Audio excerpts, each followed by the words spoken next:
They called him the rootless tree because he grew where no trees should grow. In the cracks of concrete, between highways, in shadows forgotten by sunlight. He didn't ask for permission. He didn't bloom for applause. He simply existed. The forest didn't claim him. The city didn't see him. He was too wild for the streets, too scarred for the garden. But oh, the wind knew his name. Chapter 1. The Birth of Silence. He was born under a sky without stars, not because the stars weren't there, but because no one ever taught him how to look up. While others played in circles, drawing lines with sticks and laughter, he sat with the stray dog by the lakeside, humming a tune only birds seemed to understand. When he tried to speak in their games, they said his words were too stupid, too strange, too weird something. So he learned the language of silence, the kind you pray in, the kind you make love in, the kind only trees and animals and old souls seem to hear. Chapter 2. The Hunger. His hunger was never for food. It was for fire, for warmth in someone's chest, for music that didn't just play, but bled. He'd lie with lovers in the dark, not seeking conquest, but communion. He didn't kiss like a man. He kissed like a memory, something you remember when you close your eyes but can't explain. And when morning came, they'd leave. Because no one wants to stay in a place that reflects too much truth. So he'd go back to his rooftop garden, playing broken chords to pigeons and prayers.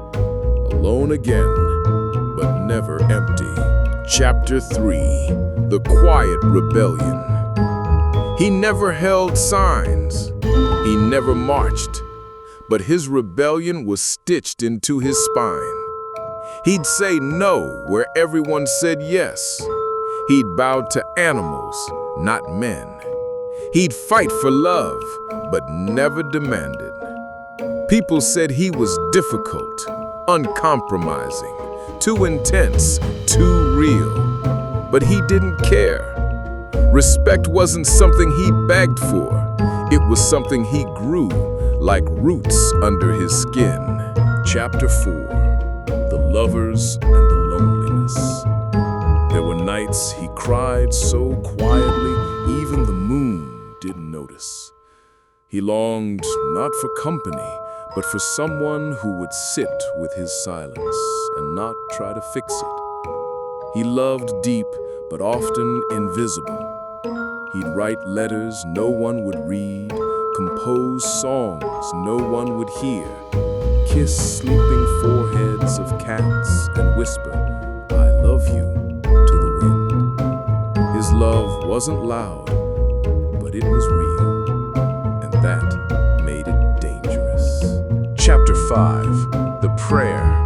He didn't pray like others. No one sees him fold his hands in mosque or kneel for forgiveness.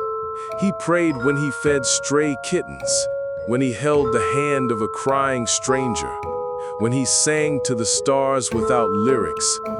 Each breath was a small dua, each tear a sacred offering. He never looked religious, but his heart is holy. Chapter 6. Broken and blooming. Yes, he broke. Many times. When dreams shattered, when people left, when songs refused to come. But he never stayed broken. Like cracked earth that still grows roses, like scarred skin that still feels. He stitched his wounds with music. He built shield from his loneliness. He turned pain into poetry and silence into symphonies. Chapter 7. A Friend of the Earth. He wasn't a leader. He wasn't a hero. He wasn't even noticed. But when trees fell, he planted seeds. When birds were injured, he gave them rest. When the earth ached, he listened. He was never on magazine covers, but butterflies landed on his fingers. Rain washed his face like it knew him. He belonged not to the world, but to the earth. Chapter 8. The Unsung Song. Now, when you walk past alleyways and broken rooftops, you might hear a guitar string plucked softly, followed by a voice, almost too gentle to believe.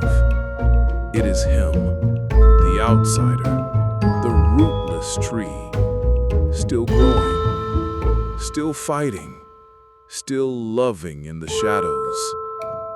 He may never be remembered, but he was real. He was love.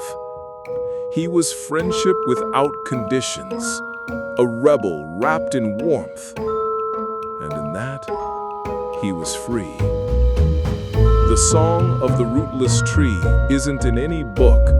It isn't on the radio. It's in the heartbeat of the world, if you listen close enough.